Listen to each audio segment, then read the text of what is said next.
So this is a really interesting angle, and this is what we're gonna get for a bit until my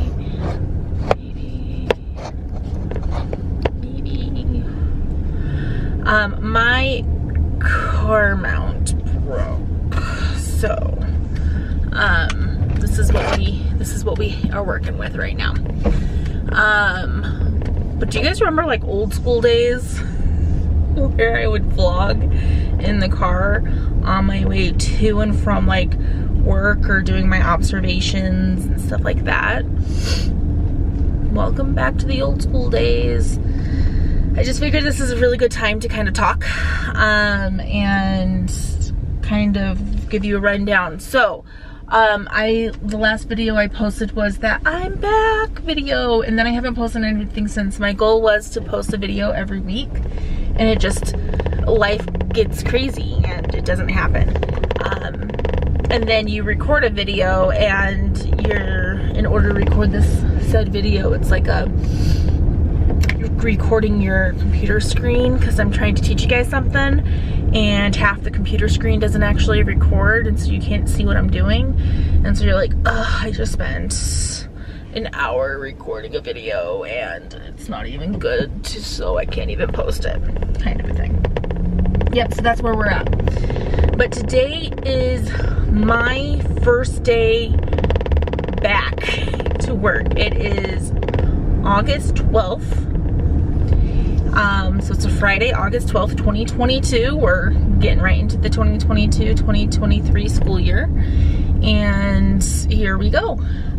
It's our principal directed day, so there's just a bunch of meetings and trainings and stuff like that that I go to.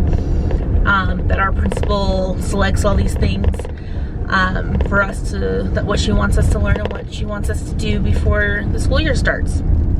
So that's what I'm heading off to right now. I'm just focusing on driving, you know. I'm actually presenting today. So this summer we were supposed to read a book called Emotional Poverty, and I'm going to be 100% with you guys. I read the majority of the book, but I never got to the time to finish reading the last couple sections. Like I said, life gets crazy, especially when you have like 4 kids and you're trying to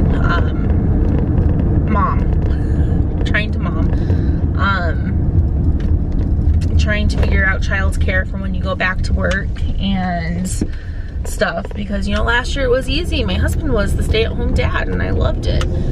This year he has a job at the post office, so that's really nice, but you have to find child's care, and you know, all the daycares are completely filled. So we ended up hiring a nanny, and she's gonna be awesome, but she can't start work until next Thursday, and so I have been teaching my 12-year-old son how to babysit all week.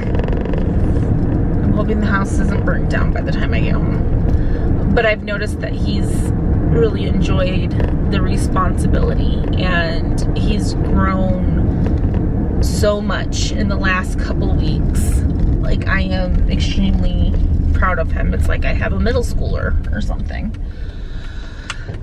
So anyway, we were supposed to read this book called Emotional Poverty. I didn't finish the entire thing, but I did get through the majority of it. What I am presenting on in this book is kind of an SEL toolbox. And for those of you who don't know what SEL stands for, it's social emotional learning. It's been this really like big push in schools for the past, I don't even know how many years,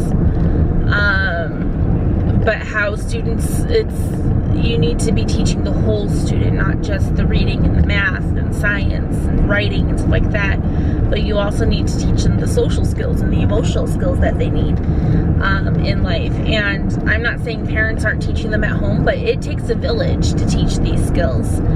And the culture and the norms at home are different than culture and norms at school or work.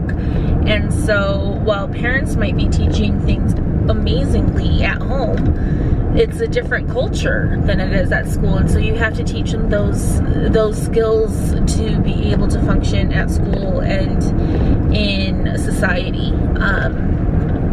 At that point, a lot of things carry over, but there are things that are just a little bit different. So I'm teaching what's called the toolbox. And so it's just when a student gets emotionally escalated, what can we do, one, to help calm them down and stuff, and two, when they are calm, what can we do to teach them how to handle those really big emotions in an appropriate manner, kind of a thing. Because those are two separate skills. Being able to de-escalate a situation is a completely different skill than teaching students how to not get escalated in the first point. Because, for example, for kindergarten and first, maybe some second graders, there's this skill that you can teach them. It's called Teach Teddy. And I'm sure most people do this with their own kids and stuff like that, or you see kids doing this with play when they are young and everything, where they're going and they're teaching a toy how to behave. They're teaching the toy. It's kind of like playing school or playing house kind of a thing. You're having them teach a stuffed animal the appropriate skills, kind of a thing. However, that while that tool is amazing to help teach the skill, you know, you teach them, they teach a stuffed animal, kind of a thing, you're not going to use that tool when they're in the midst of a meltdown. Because can you imagine a kindergartner just screaming and yelling and trying to throw things around the room, and you're like, here's a teddy bear, let's teach the teddy bear how not to do this. Like, it's a completely different skill. You can't do that. But in that moment of them, in that emotional crisis moment, what you can do is you can offer them a drink of water, because when you drink water, it helps, it actually, scientifically, it helps calm you down, to drink water. You can have them, like, look up. How many of us have ever been in the midst of, like, ready to just cry, and you're like, I don't want to cry in front of people, so what do? What do? You look up.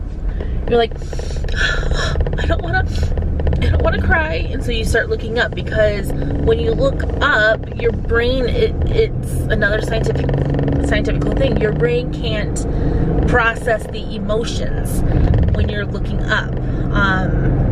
It's doing a different kind of processing, whereas when you're looking ahead, you're doing more like auditory processing and stuff like that. When you're looking down, there's another kind of processing that your brain is doing. And so just simple things like have them look up, give them some water to drink, going through some deep breathing exercises. And sometimes even those deep breathing exercises, that's kind of a skill that you teach them to do when they feel like they're getting out of control. Because asking, again, a student to take some deep breaths when they're in the midst of it isn't gonna work, because they're in the midst of it, and so their brain literally can't function enough to comprehend, hey, if I take deep breaths, that might help me calm down. And so that's something you can do when they're at the point where they're starting to calm down, is when you can start getting them to take deep breaths and stuff like that. And a lot of these things are what I feel to be common sense. Maybe they're not, but they're what I feel to be common sense strategies and tools and stuff like that. However, there are some teachers out there that, I don't want to say they don't have common sense, but they didn't grow up in the same circumstances that I personally grew up in. And so what may seem common sense to me because of my background and my life experiences might not be the same for the teacher across the hallway, because they have different life experiences and stuff like that. And so I'm excited to present this today, because you don't know where everybody is coming from, and to kind of giving people the opportunity to have those tools under their tool belt is a really awesome thing. So I'm really excited to do that presentation kind of a thing. So yeah, that's kind of our first day back. I also need to talk to, I'm talking to a 6th grade teacher, because I'm going to be doing a push-in for services for some of my students. Sorry, for Bath. And I would really like for, and maybe co-teaching is like, it sounds to them like, oh, this is scary, this is my classroom, and I completely understand that. And maybe co-teaching is not the right word to use with what I would like this to be, with me being in the classroom, because it's not an aide that I'm putting in the classroom, it's myself. And I love my paraprofessionals and everything. And I could not do the work that I can without them. However, I am a trained teacher. I went through the same training as especially any elementary school teacher, because I am dual certified. I know how to teach, and I'm not just I don't want to say I'm not just an aide, but I do have more training, and I can be of more assistance than just sitting with a couple students in the back of the room and helping them fill in those gaps. And so I want to be of a better assistance in a bigger sense, kind of a thing, in that classroom. And I don't want to take over or anything like that, but I'm trying to figure out a way to navigate that I am more than just, helping 2 students in the classroom. I want to be of assistance with everyone that I possibly can be. And yes, my main focus are my 2 students, but I also don't want my 2 students to feel like, oh, she's here because of me, kind of a thing, because it's 6th grade, they're getting a little older, and it's really hard for kids to feel different. They don't want to feel different, and so I want to make sure that I am assisting them in that they aren't feeling as that different, kind of a thing. And the best way to do that, again, is for the entire class to see me not as just the help. Oh, that slid on me. Sorry, let me get you back over here. There we go. To not just see me as the help, but as another teacher in the room. And so that would be amazing if I could do that. I just need to get the teacher on board, because he's like, I want to take this class and I want to make sure that we're getting through the material really quickly and stuff like that. And I'm like, that's awesome. I can be there to support that. I'm like, and I'm just thinking, I'm like, while you want, to have your first test given within the first 2 weeks of school, that's awesome and everything, but like, there's going to be a bunch of students in your class who can't go that fast. Like, it's the fact of the matter, they can't go that fast. But maybe they could if there are 2 teachers in the room to help support them. And I just want to be, sorry, I'm like messing with this. I just want to be that teacher to help them, kind of a thing. So that is where I am at. And like I said, heading off to work. I'll have to show you guys my outfit at some point today. I got a new dress at Walmart, and I think it is the cutest little dress ever. And it's not something I ever would have worn in the past. Some of you may know I used to post things. I was a member of the Church of Jesus Christ of Latter-day Saints, or Mormons. I was a Mormon, and a bit over 2 years ago, I left that religion, and not looking back. It's been the best thing for me and my family and everything, and I'm not going to go into details of why, because that's not what this channel's about. But it made it so, you know, you have that special, I'm just gonna go quick, you have that special underwear that you had to wear, and so it was really difficult to find clothes that you could actually wear at work. And so, while I'm not saying that what I'm wearing now is like outrageous, because it's definitely not, but it's so much easier to find things to wear. So I'll have to show you guys, because I feel like I look cute today. But I'm gonna let you guys go. I will probably check back in with you guys at the end of the day for just a couple minutes on my way home to tell you how I felt today went and stuff like that as my first day back. But again, I am really excited to be back and to kind of show you guys things. What the video that I did record and never got uploaded because it just didn't work out, I will definitely re-record it.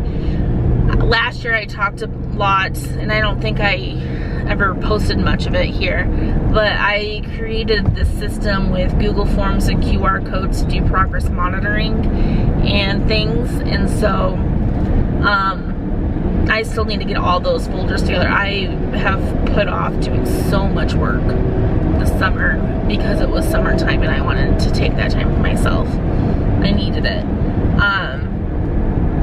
But I was trying to show you guys how to create the Google Forms and link it to a QR code to do progress monitoring and stuff like that. So I will go and I will re-record that, and that will actually be the first series, not the procedural rights and safeguards. I think that this will be more, not necessarily more beneficial, but I think that this could be something that some teachers could definitely implement into their classroom, and you'll see the benefits of it almost immediately. So I will let you guys go. Thank you so much for being with me today, and I will check back in with you guys at the end of the day after I am done with my meetings and I'm heading home. All right, bye. Button, who's got the button? So I feel like when I'm trying to press the record button sometimes on this thing. Okay, it's the end of Principal Directed Day. Just got myself an extra large Dr. Pepper from Maverick because your girl needed it. It was a really good day. There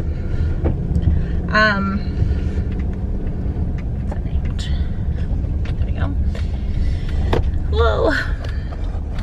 Let's turn that back here.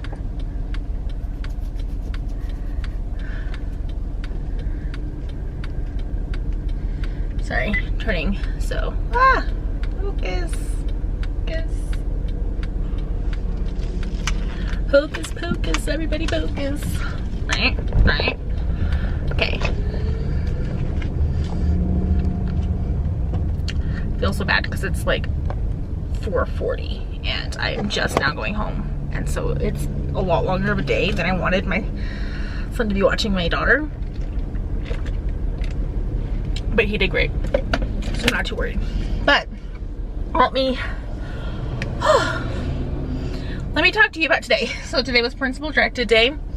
Started off with some training with our math. So we use in Utah, there's this Acadian test that's given statewide to kindergartners, first graders, second graders, and third graders.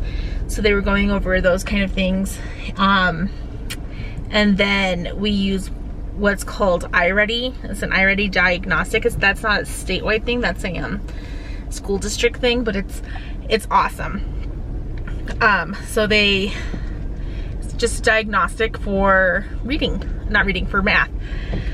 So it goes through And it starts somewhat easy with problems or grade level problems. And then depending on how the student answers, depends on what the next question is going to be.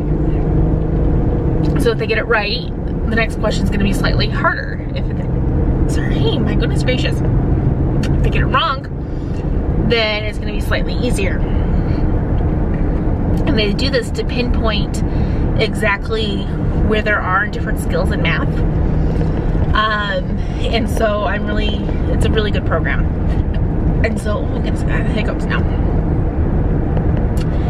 And so we talked about that, and they have this amazing tool on iReady. So like if your school district doesn't use iReady for math, even as just like a diagnostic thing, and you're brave enough to bring it up, I'm sure it costs an arm and a leg and half of people's souls, but it's really a good program. So there's the diagnostic portion, and then there's what's called MyPath.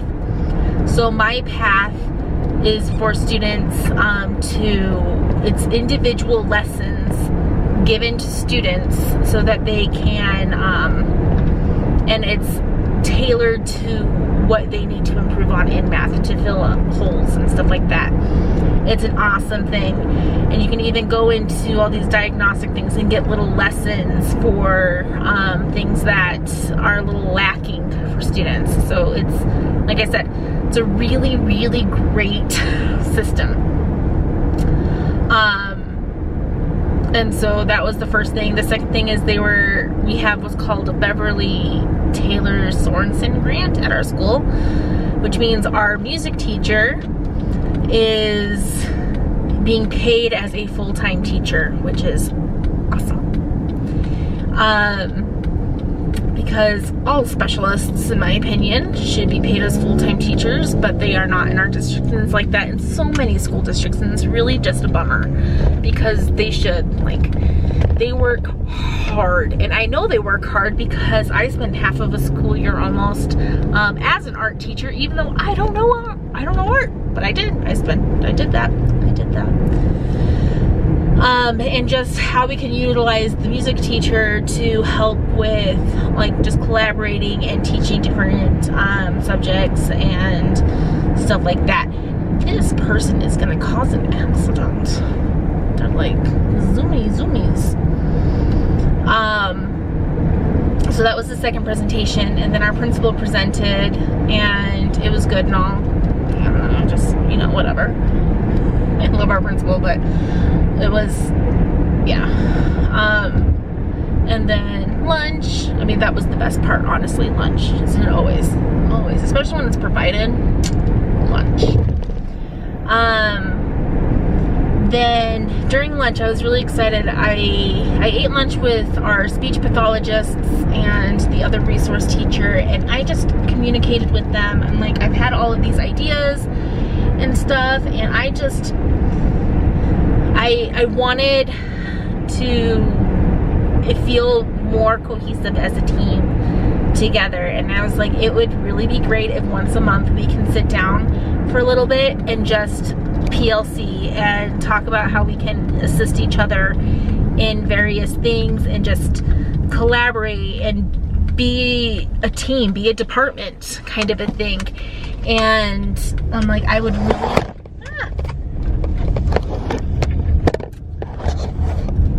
hello again. I would really love that. And I told him, I was like, if you feel like I'm like overstepping and I'm getting bossy or anything, please tell me. I'm like, because that is not my intent. I'm like, I want a team. I want to feel like I'm working as part of a team. And so that was really good, and we got a few things hammered out there, and just talked and got to know each other a bit better, which was nice. And then went back to the meetings, and our counselor presented on the book that we read, and then I did my presentation. And not to toot my own horn, but I think it went pretty darn great, and stuff. And so then after that, I talked to a 6th grade teacher that I'm going to be going into that classroom to do push-in math. And I told him, I was like, I just want to be utilized as a teacher. I don't want to sit at a back table and just teach individualized things and stuff like that. I'm like, I want to be utilized as a teacher and assist as many kids as I can. Yes, my focus is these few students that are in this classroom. I'm like, but I can, while I'm helping them and teaching them those skills and those like individualized things, I can also be of assistance with other students. I'm like, utilize me, please. And I mentioned to him before, or actually our principal mentioned to him, how I wanted to like do co-teaching with him with math, and he was really scared about what that looked like. And so when I sat down with him and I was like, this, and like co-teaching, and like maybe that was the right word, maybe that wasn't the right word, I don't know. I was like, but this is what I'm envisioning. And I explained it to him, like, I have the same qualifications as a gen ed teacher. I'm like, I am dual certified in special ed and gen ed. Like, I am just as qualified to teach as everyone else in this building. And sometimes students don't see that because they don't see me as a regular teacher. They just see me as, you know, I helped some students kind of a thing. I was like, I want the class to see me as a teacher. And so whatever we need to do to make it so that we're on the same page and we're working together as a team, that's what I want. And he felt really good about what we discussed at the end. I felt really good with it, and so I'm really looking forward to teaching with him in 6th grade math this year. Like, I am so excited to do that, and just be of as much of assistance as I possibly can. So I'm super, super excited about that. I'm trying to think. That was pretty much it for the day. Like I said, I didn't leave. I wanted to leave at 4:05. It's my goal in the future to get out like at 4:05 as much as, or as close to as possible, because it's very important to me to get home as soon as possible. So, but I just wanted to just jump on, let you guys know how principal directed day went, first day back. I think it went really great. Next Monday is going to be a day just in our classroom, and so we will, or I will probably be arranging furniture and actually setting up my classroom and start setting up progress monitoring folders and teacher folders, and trying to set up appointments with, I might even be calling parents this weekend, I don't know. But trying to set up appointments with parents and teachers so that we can meet and stuff. So that's everything. So I will check back in with you guys later. And again, I'm excited for the school year. I'm really excited for the school year. Well, not really excited. I'm excited for the changes that I'm implementing. I'm still kind of pumped about a few things, but I'm excited for some of the, like I said, some of the changes that I'm implementing. And I also feel like I'm taking on more of a leadership role, and I've told people, like, I don't want to step on people's toes or anything like that. So if you feel like I'm overstepping, please let me know. Like, that is not my intent. It's like, I see a need, I feel a need, and I see some needs, and I'm trying to just fill the need. So I will let you guys go, and I will hopefully get this video up and stuff this weekend, so you guys will have another video to see, and I will see you guys next week.